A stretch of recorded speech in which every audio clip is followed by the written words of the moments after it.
ABM. 3 lettres qui obsèdent, interpellent ou suscitent la curiosité des professionnels du marketing, du commerce et des dirigeants d'entreprise. Derrière ces 3 lettres se cache non seulement une révolution marketing, mais surtout une véritable prise de conscience. La nécessité de proposer une expérience prospect unique. Alors l'ABM, oui, mais pourquoi ? Avec qui ? Comment faire et avec quels outils ? C'est pour répondre à toutes ces questions, et bien d'autres, que l'agence Winband vous propose ABM Experience, le premier podcast francophone autour de l'account-based marketing. Inspirez-vous des retours d'expérience d'invités experts, découvrez des cas d'usage et des exemples concrets de campagne pour vous aider à réenchanter vos relations prospects et clients. Bonjour à tous et bienvenue pour ce 2e numéro d'ABM Experience, le premier podcast francophone qui parle de l'account-based marketing proposé par l'agence Winband. Au programme aujourd'hui, nous allons parler d'un des 3 grands types d'account-based marketing avec l'ABM One-to-One. Nous aurons également le plaisir de recevoir Emmanuel Servet, CMO chez DirectSkills, pour un échange autour de l'ABM One-to-One. Dans une vie précédente, par exemple, je cherchais à promouvoir la signature électronique et donc j'ai envoyé à des contacts clés de programme ABM One-to-One des crayons en chocolat. C'est un exemple d'objet. Par l'objet, on crée du lien, on crée une forme d'autorisation, de demande de permission et c'est très efficace. Enfin, nous terminerons cet épisode par les dernières actualités, nouveautés et bonnes pratiques à connaître autour de l'ABM. ABM Experience épisode 2, c'est parti.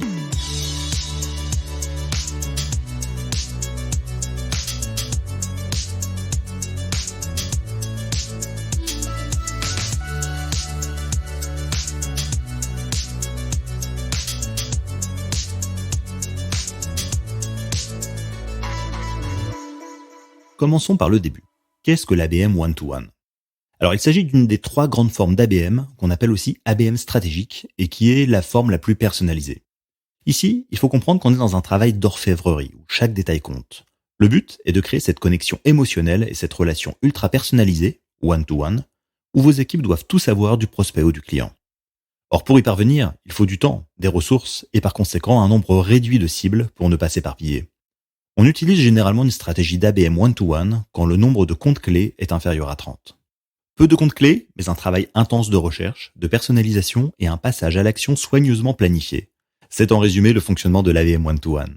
Et pour que ce soit rentable, cette approche hyper personnalisée nécessite des comptes susceptibles de vous acheter des produits et services de grande valeur qui peuvent parfois aller jusqu'à plusieurs millions d'euros.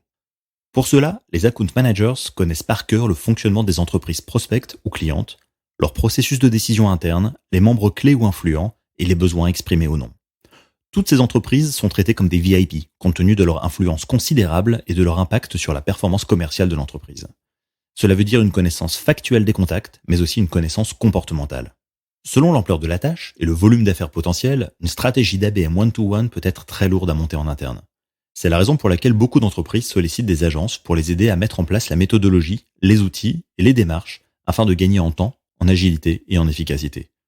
Il faut également des ressources opérationnelles sur la partie création de contenu et des approches stratégiques pour bien accompagner le changement que requiert la mise en place de l'ABM.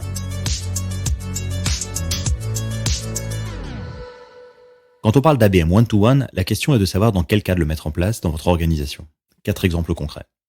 Le premier cas d'usage est celui qui consiste à changer les perceptions d'un compte qui ne comprend pas votre valeur.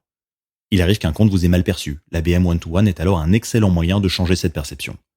Peut-être qu'à un moment donné, votre marque a souffert d'une mauvaise réputation ou que vos commerciaux n'étaient pas formés ou équipés pour cibler ce compte en particulier. Peut-être qu'il s'agit d'un ancien client que vous souhaitez reconquérir ou du client d'un de vos concurrents que vous aimeriez convaincre.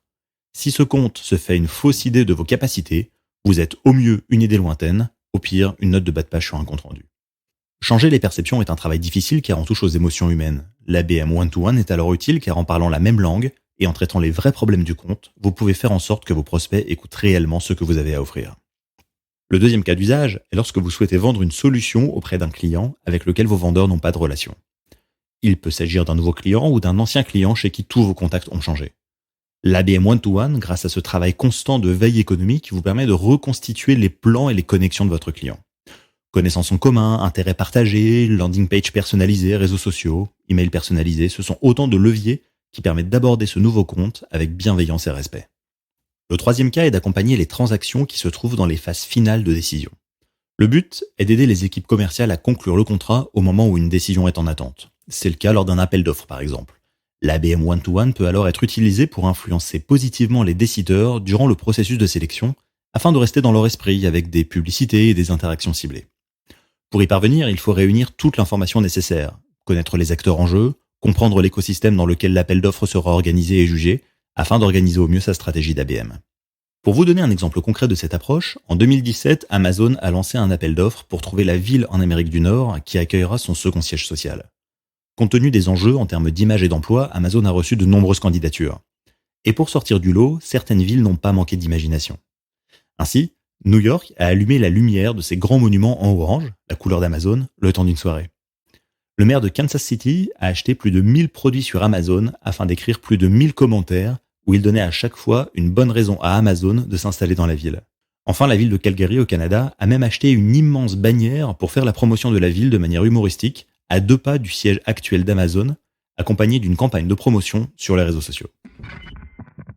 Hey, Amazon! Rumor has it you're looking for a new place to live. Moving can be such a bear. I know what you're thinking. Calgary? Really? Isn't it way up north?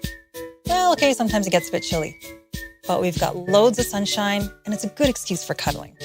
Not to mention, other mountains are so jealous of our mountains. And all the best people are here. And flights from Seattle?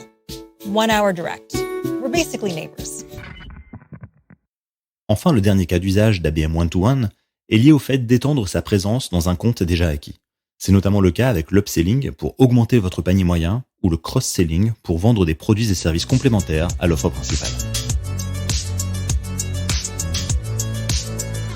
Malgré les meilleures intentions du monde, il y a parfois des moments où les choses dérapent. Et en matière d'ABM One-to-One, il est important de connaître les erreurs à ne pas commettre pour mieux s'en prémunir. La première est liée au principe même du One-to-One. Il peut être tentant de vouloir y mettre tous ses comptes clés, mais c'est une erreur. Ne pas avoir trop de comptes en One-to-One est le meilleur moyen de réussir. Une étude sortie en 2020 d'IT Esima et d'ABM Leadership Alliance montre que le nombre médian de comptes One-to-One est de 14. Avoir trop de comptes à gérer dans une stratégie One-to-One est le meilleur moyen d'échouer. La deuxième erreur est de penser que le One-to-One est plutôt fait pour les startups et les petites entreprises, le One-to-Few pour les PME et les ETI, et le One-to-Many pour les grands groupes. En réalité, le choix d'ABM ne doit pas être dicté par la taille de l'organisation ciblée, mais bien par le potentiel de vos comptes clés et les ressources que vous pouvez y affecter. Enfin, la troisième erreur est d'ordre organisationnel. Un commercial ne peut pas gérer tous vos comptes clés. Le One-to-One requiert une approche ultra personnalisée qui nécessite de passer beaucoup de temps sur la connaissance des comptes. Par conséquent, une personne pourra difficilement en gérer plus de 5 ou 6. Un account manager avec de multiples comptes à gérer sera dans l'impossibilité de cultiver cette proximité et de travailler efficacement avec le marketing pour détecter les signaux d'affaires.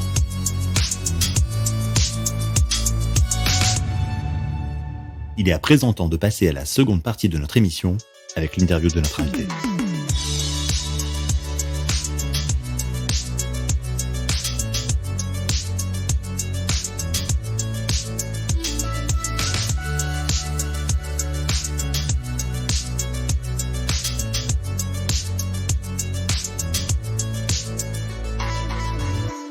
Donc aujourd'hui, j'ai le plaisir d'accueillir Emmanuel Servet, CMO chez Direct Skills, pour un échange autour de l'ABM One-to-One. Bonjour Emmanuel. Bonjour Julien. Alors, quand une entreprise en B2B se pose la question de l'ABM, qu'est-ce qui fait qu'elle devrait plutôt se tourner vers l'ABM One-to-One plutôt que vers une autre forme ? Alors en fait, le préalable à la mise en place d'un programme d'ABM quel qu'il soit, en général, est évidemment la parfaite connaissance des comptes cibles que l'entreprise doit adresser et la mise en place d'une segmentation très précise. En général, avec des comptes tier 1, tier 2, tier 3, c'est ce qu'on définit habituellement. C'est essentiel, évidemment, ça suppose d'avoir mûrement réfléchi à une stratégie commerciale qui est nourrie par la connaissance client et la connaissance marché. Et du coup, la répartition en tiers se base bien entendu sur le potentiel business représenté par chacun de ces comptes. Et l'ABM, du coup, one-to-one, ne s'adresse qu'aux comptes tier 1, c'est-à-dire les plus importants, ceux avec lesquels on a le plus de potentiel de business.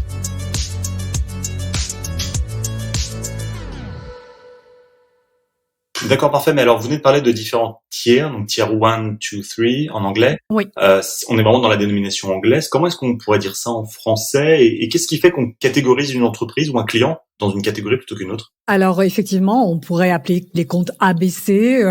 On a différentes nomenclatures possibles. Il n'y a pas de souci par rapport à ça. Ce qui différencie en fait, ça va être évidemment le nombre de ressources et ça va être aussi le type de programme qu'on va souhaiter effectivement affecter à ces différents comptes. En fait, précisément sur les comptes Tier 1, c'est-à-dire les quelques comptes qu'on va juger effectivement au moment où on lance le programme d'ABM les plus importants, soit parce que l'on veut absolument pénétrer ces comptes, soit parce qu'on veut les développer, soit parce que on entend ouvrir un certain nombre de filiales et qu'on sait qu'il y a une adhérence, une appétence pour l'offre que l'on souhaite pousser. On va prendre un nombre réduit donc dans les Tier 1, mais on va dire ceux-là sont essentiels. Cette année, l'année prochaine, je veux avoir fait plus X% de chiffre d'affaires avec ces comptes. Donc, c'est le potentiel encore une fois. Et ensuite, on va avoir des comptes Tier 2 qui sont en général dans la même industrie que les comptes Tier 1 et que l'on va décider effectivement d'adresser par effet ricochet. On en parlera peut-être un petit peu plus tard. On va essayer de les adresser effectivement en one to few, du coup, en ABM, hein, c'est-à-dire plutôt par industrie. Et enfin, effectivement, on va avoir les comptes Tier 3 qui sont des comptes pareils, qui ont une importance, mais encore une fois, soit pour des raisons stratégiques, soit pour des questions exclusivement business, vont avoir effectivement un intérêt moindre que les Tier 1, Tier 2. Et évidemment, en général, on a plus de Tier 3 que de Tier 1, et évidemment, on a plus de Tier 3 que de Tier 2. D'accord, très bien. Donc ça veut dire que dans l'ABM one-to-one, on se concentre vraiment sur ce qu'on appelle le Tier 1. Donc c'est vraiment les comptes qui apportent le plus de valeur dans la relation. Absolument, tout à fait. Ceux avec lesquels on a vraiment besoin, envie de s'engager. Et alors, comment est-ce qu'on sait qu'une campagne d'ABM one-to-one fonctionne? Quels sont les indicateurs de performance, les KPI à surveiller pour vraiment mesurer le succès d'une telle stratégie? En ABM one-to-one, j'ai envie de dire que c'est un petit peu comme en ABM en général, mais on va suivre avec encore plus de précision, évidemment, ces indicateurs. Il y en a plusieurs. Il y a évidemment le mapping de compte, qui va être extrêmement important dans en KPI intermédiaire, on va dire.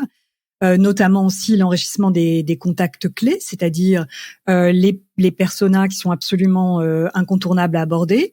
Donc ça suppose d'avoir au préalable, évidemment, avant de lancer une campagne ABM one-to-one, travailler à l'identification des key buyer personas, mais aussi des influenceurs, des prescripteurs, des opérationnels, entre autres rôles. Donc ça suppose avoir fait un travail évidemment important.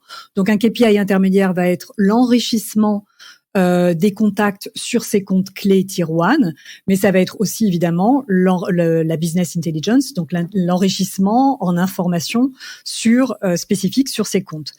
Après, donc ça, on va dire que c'est quelque chose d'intermédiaire puisque ça n'a pas encore donné véritablement de résultats pour l'entreprise, mais en tout cas, ça montre que l'on progresse dans la connaissance du compte. L'autre indicateur va être la pénétration du compte. Si on choisit, par exemple, et c'est pas du tout impossible, bien au contraire, en ABM one-to-one, de prendre un compte suspect, c'est-à-dire sur lequel on n'a jamais fait de vente, eh bien, évidemment, on va mesurer la pénétration du compte. Est-ce qu'on a réussi à effectuer une première vente sur ce compte-là? Donc ça, c'est valable pour les comptes suspects, mais c'est aussi valable pour les comptes clients, par exemple. On va se poser la question de savoir combien de nouvelles filiales a-t-on pu, par exemple, ouvrir grâce à ce programme d'ABM one-to-one. Donc, j'ai envie de dire le taux de pénétration dans le compte, au sens large. Ensuite, un troisième indicateur va être l'accélération du cycle de vente. Le programme ABM one-to-one, s'il est efficace, normalement, doit pouvoir amener à un time to close réduit. Donc, par rapport à avant le programme d'ABM one-to-one, on doit pouvoir constater qu'effectivement, cela prend moins de temps de closer une opportunité et donc d'arriver à la vente. Un autre indicateur également, c'est l'augmentation du panier moyen. Si on développe un programme ABM one-to-one, notamment chez les clients, on doit pouvoir constater bien évidemment une accélération du cross-sell et de l'upsell, donc un panier moyen qui va être plus élevé. Si on a plusieurs offres à fournir évidemment et à proposer, c'est du cross-sell typique. In fine, on l'aura compris, l'indicateur clé de l'ABM one-to-one, ça va être évidemment le chiffre d'affaires généré par compte clé, mais avec des étapes intermédiaires comme on l'a vu.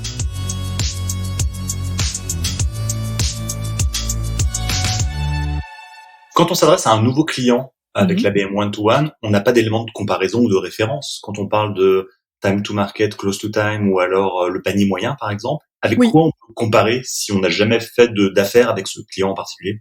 Alors avec ce client en particulier, certes non, mais en général, si on l'a choisi et que on l'a sélectionné pour faire partie du programme ABM one-to-one, c'est qu'on avait probablement un compte, on va dire, dans le même secteur d'industrie, avec lequel on va pouvoir benchmarker la progression sur ce nouveau compte. Donc c'est en général un compte de la même industrie et on va comparer par rapport à ce compte-là. Qu'est-ce que ça donne en fait? Combien de temps on a mis pour ouvrir ce compte sans ABM, par exemple, versus combien de temps on aura mis pour ouvrir ce compte avec un programme d'ABM one-to-one, et également, effectivement, combien de temps on aura mis pour clôturer une affaire et combien de temps, effectivement, on aura mis pour augmenter le panier moyen. Donc ça se compare en fait avec des clients précédents. Donc évidemment, on se rend compte par là qu'un programme d'ABM en fait se met en place quand on a déjà quand même une base client de référence. C'est ce qui permet, c'est pour ça que je disais le préalable indispensable, c'est quand même d'avoir une excellente connaissance client, donc d'avoir analysé en fait les ventes précédentes et d'avoir surtout segmenté finement sa cible et donc d'avoir une parfaite connaissance de la stratégie commerciale qu'on veut mettre en place.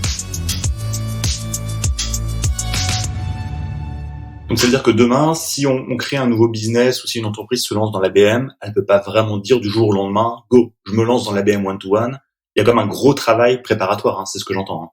Exactement. Il faut une certaine maturité, on va dire, pour pouvoir se lancer dans un programme ABM. En tout cas, si on veut qu'il soit efficace. D'accord. Alors, on parle beaucoup du marketing digital, de la transformation numérique. On voit que le one-to-one se passe beaucoup en ligne. On parle des KPI, notamment numériques. Comment s'intègre l'offline dans ce type de stratégie? Est-ce que c'est complémentaire à l'online ou est-ce que finalement on n'est que sur du numérique à 100% quand on parle d'ABM? Alors non, absolument pas, vraiment pas, surtout en ABM one-to-one, c'est-à-dire les programmes où on va consacrer en fait un budget un peu plus important que pour les autres. Ce n'est absolument pas exclusivement en ligne, bien au contraire. Dans ce cadre de programme, on va chercher à créer du lien, de l'exclusivité, du sur-mesure. C'est vraiment le principe du programme one-to-one. Du coup, on va pouvoir par exemple développer des événements spécifiques pour ce compte. Donc là, on parle évidemment, quand la situation sanitaire le permet, d'événements en présentiel qui sont dédiés à ce compte-là, par exemple. Des contenus print spécifiques. Pourquoi? Parce que le print est devenu rare et que donc, on sait qu'on a une capacité en fait à capter l'attention plus forte aujourd'hui quand on a un print qui est surtout personnalisé avec la coloration du compte. Mais aussi, par exemple, des box. Ça se fait beaucoup pour avoir en fait une histoire à raconter par des objets personnalisés. Et la box, c'est un événement d'ouverture assez fort vers le client, le prospect ou le suspect auquel on dédie un programme d'ABM one-to-one. Alors, pardon de vous interrompre, quand vous parlez de box, vous pouvez donner quelques exemples, juste que nos auditeurs comprennent bien de quoi il s'agit? Oui, bien sûr. C'est en fait, pour moi, j'appelle ça une box. C'est en fait, en général, un petit carton avec des objets un petit peu surprises qu'on envoie sans avoir forcément, d'ailleurs, la marque de l'entreprise qui est évidemment mise en évidence. C'est plus un message, un tissage de lien qui est évidemment en corrélation avec l'offre quelque part, même de façon subliminale que l'on essaye de pousser. Mais en fait, c'est surtout une autorisation de mise en relation, de prise de contact. C'est-à-dire vous envoyez un objet dans une boîte, par exemple, qui raconte une histoire. Et cet objet, je vous donnerai un exemple plus concret peut-être tout à l'heure pour que ça fasse sens. Mais cet objet, qu'en fait, quand il est accepté par votre persona cible ou la personne à laquelle vous avez souhaité l'adresser, eh bien, vous pouvez facilement ensuite entrer en relation avec cette personne pour faire le lien. Donc, c'est une forme d'autorisation de mise en relation et d'autorisation de prise de contact. Dans une vie précédente, par exemple, je cherchais à promouvoir la signature électronique. Et donc, j'ai envoyé à des contacts clés de programme ABM one-to-one des crayons en chocolat, tout simplement. Donc voilà, c'est un exemple d'objet. Par l'objet, on crée du lien, on crée une forme d'autorisation, de demande de permission, et c'est très efficace. Ouais, il y a vraiment un côté un peu clin d'œil personnalisé finalement. Absolument, c'est ça. C'est-à-dire, puis aussi, il y a de l'humour. C'est quelque chose sur lequel on n'insiste pas toujours, mais dans ces programmes ABM qui sont forcément très sérieux, on va pousser beaucoup de contenu verticalisé, de contenu effectivement adapté à l'entreprise elle-même. On peut se permettre de temps en temps effectivement une petite touche d'humour. Les crayons en chocolat pour la signature électronique, c'est un petit clin d'œil. Il faut pas toujours être exclusivement effectivement dans la démonstration de la valeur ajoutée de votre offre, dans la démonstration des pains de vos clients. Il faut aussi effectivement de temps en temps juste être humain et créer ce lien, c'est ce que j'appelle moi un peu le marketing de l'émotion, où on génère en fait en tout cas des sentiments agréables et on part sur une base on va dire humaine déjà.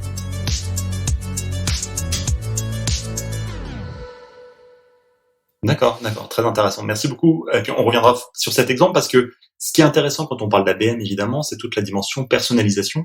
On sait que ça joue un rôle clé. Alors, comment est-ce qu'une organisation, une entreprise peut s'organiser pour produire ce type de contenu? Combien de temps est-ce que ça prend pour produire du contenu personnalisé? Et surtout, qui est mobilisé pour ça? Qui est vraiment en charge de ce projet? Ouais, alors c'est là où il faut être un petit peu sioux, je dirais, parce qu'en effet, la production de contenu est extrêmement chronophage, il en faut beaucoup. Et c'est là où il faut réfléchir, d'après moi, en tout cas, à un mode opérationnel, je dirais pyramidal. Je m'explique. Il s'agit d'être efficace et d'essayer de fournir du contenu qui va pouvoir en fait servir différentes causes en l'adaptant et en le spécifiant à chaque fois. En fait, on crée du contenu sur la valeur ajoutée de son offre ou de son produit, sur les bénéfices que la solution ou les solutions vendues apportent. Et ensuite, on cherche en fait une sorte de contenu cœur, on construit une plateforme de messages. Donc, on travaille à la base déjà sur tout ce que l'entreprise aimerait dire à l'ensemble de ses cibles. Donc, c'est vraiment une stratégie de production de contenu qui va être adaptée ensuite par persona et par industrie. Quand vous faites ça, en fait, vous n'êtes pas encore dans la production de contenu pour l'ABM one-to-one, mais vous êtes finalement dans la production de contenu déjà pour l'ABM plutôt one-to-few ou one-to-many. Donc, vous commencez par ça, c'est-à-dire à créer énormément de contenu qui peuvent s'adresser en tout cas à ces différentes cibles. Et ensuite, en fonction effectivement de cette personnalisation par persona et par industrie, par exemple, vous allez ensuite rajouter une couche pour le Tier 1, donc pour l'ABM one-to-one, qui va être en fait l'adéquation de ce que vous proposez dans ce contenu avec la problématique spécifique du compte auquel vous vous adressez. Donc, ce que je suis en train de dire, c'est qu'à mon avis, il ne faut pas commencer par la production de contenu ABM one-to-one et éventuellement tenter de le recycler ensuite. C'est plutôt l'inverse. Il faut commencer en fait par créer du contenu, si je puis m'exprimer ainsi, de base, que l'on va ensuite spécifier par industrie, par persona, et que l'on va ensuite, encore une fois, personnaliser par compte que l'on a en Tier 1. Et si on travaille de la sorte, en fait, on aura bien compris qu'on fait d'une pierre 3 coups, minimum, et que l'on produit effectivement du contenu qui va pouvoir nourrir l'ensemble des campagnes d'ABM. Donc pour moi, et même plus d'ailleurs, parce que si on commence à réfléchir à ces stratégies de contenu, on va pouvoir effectivement produire tout un tas d'éléments qui vont pouvoir être, entre guillemets, recyclés, par exemple, pour le site web, pour la presse. Donc il faut avoir cette image de l'industrie de production de contenu avec un maximum d'efficacité. Et quand je parle d'une production de contenu pyramidale, c'est on commence par la base et on monte effectivement du coup de plus en plus haut. Et on en arrive à votre question sur qui est mobilisé pour ça, combien de temps ça prend. Bon, on l'aura compris, ça prend du temps. Oui, c'est ça, parce que c'est quand même un métier de créer du contenu. Il faut des rédacteurs, peut-être des traducteurs si on est à l'international. Ouais. C'est beaucoup de travail. Alors, traducteur, c'est sûr, c'est certain. Je rappelle qu'effectivement, on est bon dans la création de contenu que dans sa langue maternelle. Donc, même si on est multilingue, je pense qu'il faut effectivement toujours avoir recours à des traducteurs. Oui, évidemment. Donc, ça passe par des content managers. Il en faut, ça c'est sûr, qui sont vraiment dans la stratégie de production. Mais on peut avoir aussi évidemment des account-based marketing managers. Ça existe à certains endroits, qui vont effectivement, alors non pas créer tout le contenu, mais s'occuper de l'aspect personnalisation et mise en adéquation justement avec la granularité d'un compte.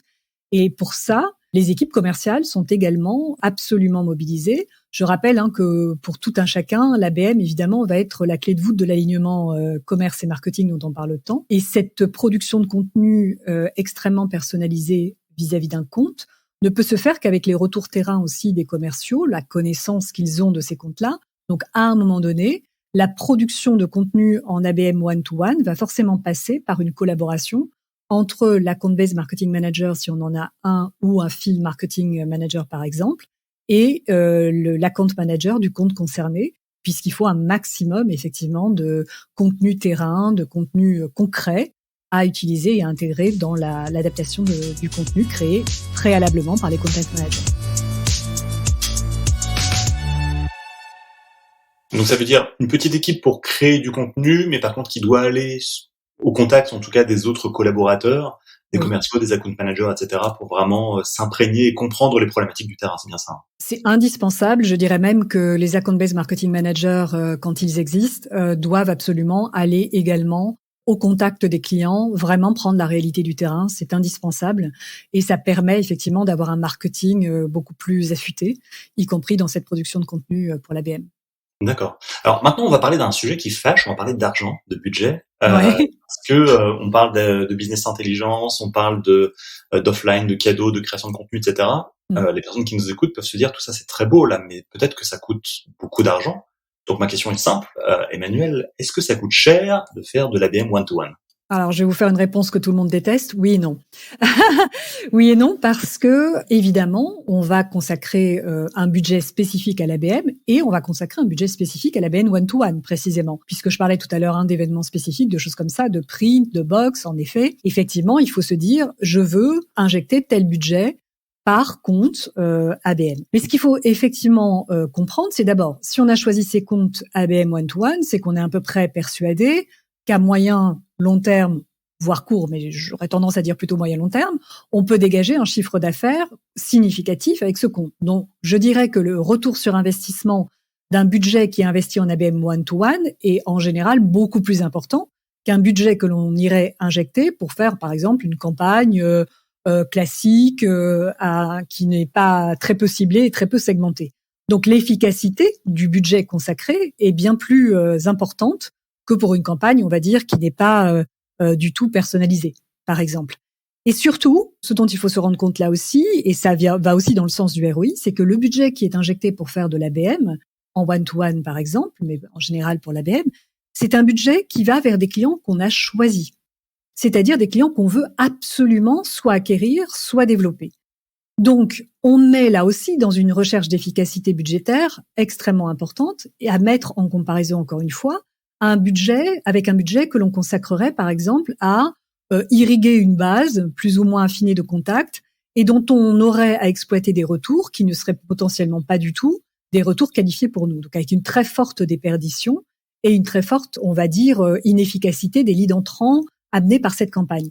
Donc, quand vous considérez tout ça, vous pouvez très, très bien rester à ISO budget marketing, par exemple, mais rediriger peut-être 60% de votre budget sur des programmes ABM. Parce que vous décidez, et c'est pour ça que j'en appelais tout à l'heure à une forme de maturité d'une certaine façon, vous décidez non pas de répondre à toutes les demandes entrantes, par exemple, mais vous décidez de choisir vous-même, et évidemment avec un maximum d'analyse préalable, de choisir en fait les clients que vous souhaitez absolument ouvrir ou développer.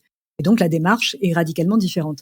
Mais oui, ça peut faire peur. Oui, on peut se dire, oh, c'est beaucoup de budget. Moi, je dis non, c'est du budget qu'on réoriente pour affiner en fait ses cibles et pour être dans quelque chose d'extrêmement qualitatif.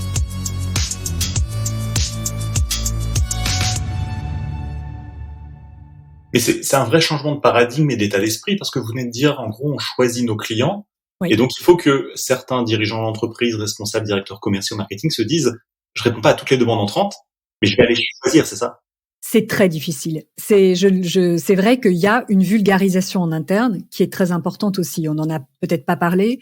Si on est un marketeur et que l'on souhaite lancer un programme d'ABM, il faut d'abord le vendre en interne. Ça, c'est sûr. Vraiment, faire comprendre exactement les tenants, les aboutissants, à quoi ça sert, pourquoi, et surtout être quand même dans une entreprise B2B qui vend auprès de grands comptes. C'est surtout idéal quand on s'adresse quand même à des comptes assez conséquents. Si on sait qu'on va vendre une offre à un compte et qu'il n'y a pas de possibilité de foisonner, je dirais que l'ABM n'est pas forcément le programme adapté. Et en effet, cela suppose de remporter effectivement l'adhésion commerciale et direction générale, de se dire on ne répond pas à tout ce qui arrive. On ne répond pas en fait à toutes les demandes entrantes. On accepte de se dire que répondre à un suspect ou à un prospect est potentiellement pas productif parce que trop petit, parce que ne générant pas suffisamment de chiffre d'affaires et demandant peut-être pas le même effort, mais pratiquement le même effort commercial que quand on ouvre des portes au travers de l'ABM. Donc oui, c'est un changement de prisme radical et c'est pour ça, encore une fois, qu'il faut une vraie maturité pour lancer l'ABM et être absolument conscient que ça suppose, en général, de ne pas répondre au tout venant, tout simplement. De se dire, je prends le parti de choisir mes clients et du coup, je fais tout pour les faire venir à moi parce que je sais que ce sont ceux-là qui vont me rapporter un maximum de chiffre d'affaires, un maximum de business et où ce sont les références dont j'ai besoin pour aller me développer à l'international, pour aller me développer dans cette industrie. Donc, je mets un maximum d'efforts commerciaux, marketing, pour obtenir en fait ce que je veux.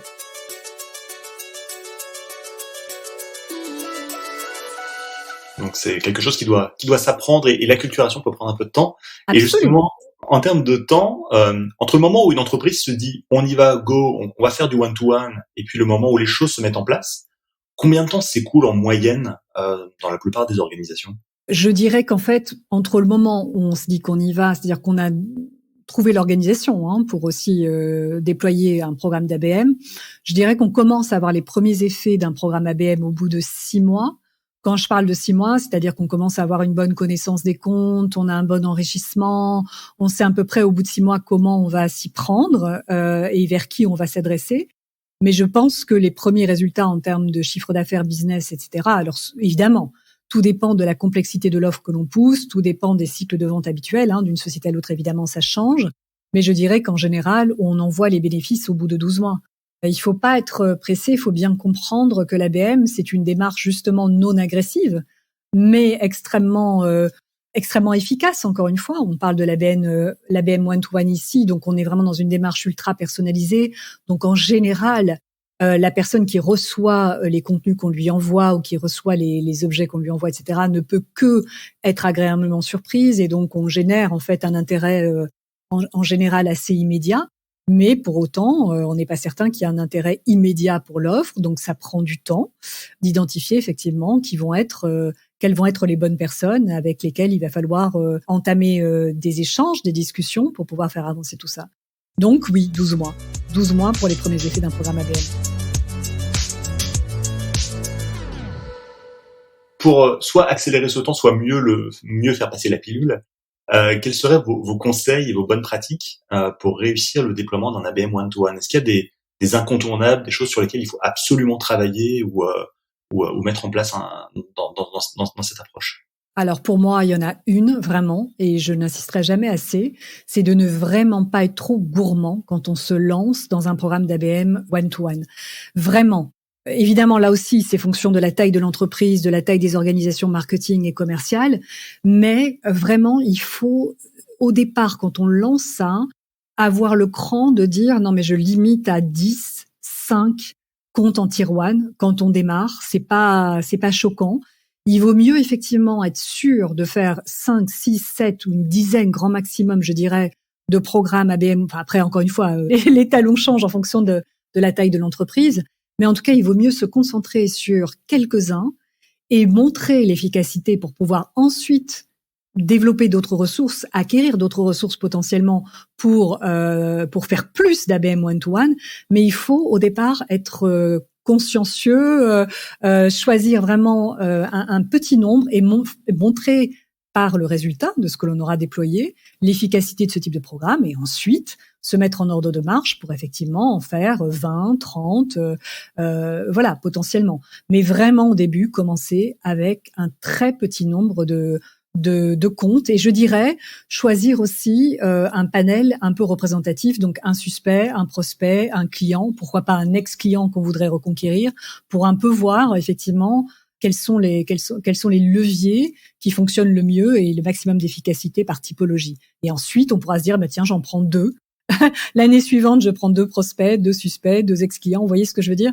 Mais en tout état de cause, il faut savoir se concentrer, sinon on risque une déperdition d'efforts, et on risque surtout de ne pas montrer l'efficacité du programme, et donc de se perdre, et donc de remettre en cause malheureusement ce qui aura pris du temps, vous l'aurez compris, c'est-à-dire convaincre qu'il faut aller vers l'ABM. Parfait. Écoutez, merci beaucoup Emmanuelle Servet. Je rappelle que vous êtes donc CMO chez Direct Skills. Un grand merci à vous pour votre participation. Merci à vous pour vos questions. Bonne fin de journée. Merci, au revoir. Au revoir.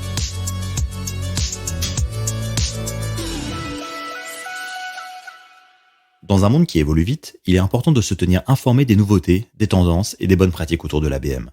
Notre comité éditorial passe en revue tout ce qui sort sur le sujet, en français et en anglais, afin de sélectionner pour vous les meilleures informations susceptibles de vous intéresser. Voici donc le moment de notre revue de presse. Nous avons lu la 6e édition de l'état du marketing de Salesforce Research et nous avons retenu quelques chiffres clés. Le premier est que 92% des services marketing disposent d'un programme ABM en place dans leur entreprise. Autre information intéressante, la part du budget marketing consacré à l'ABM. Celle-ci est de 16% en moyenne. À titre d'exemple, sur un budget d'1 million d'euros, ce sont donc 160 000 euros qui sont dédiés à l'ABM.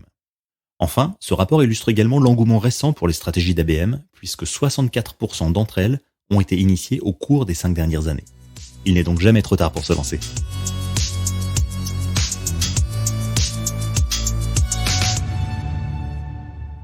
Dans le rapport ABM Benchmark Survey d'ITSMA et de l'ABM Leadership Alliance, on trouve une partie consacrée aux principaux défis auxquels sont confrontés les responsables du marketing quand on parle d'ABM.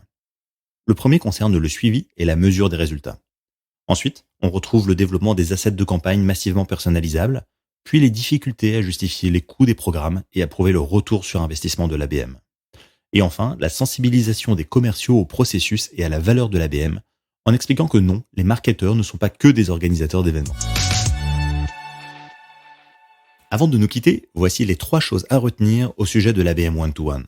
Numéro 1, c'est une stratégie qui concerne un petit nombre de comptes et qui nécessite de mettre en place les bonnes ressources pour entrer dans la stratégie de vos prospects. Numéro 2, toutes les stratégies B2B travaillant avec des grands comptes peuvent mettre en place une stratégie d'ABM One-to-One, quelle que soit leur taille, chiffre d'affaires, organisation ou secteur d'activité. Numéro 3, la mise en place de l'ABM nécessite du temps pour bien organiser les choses.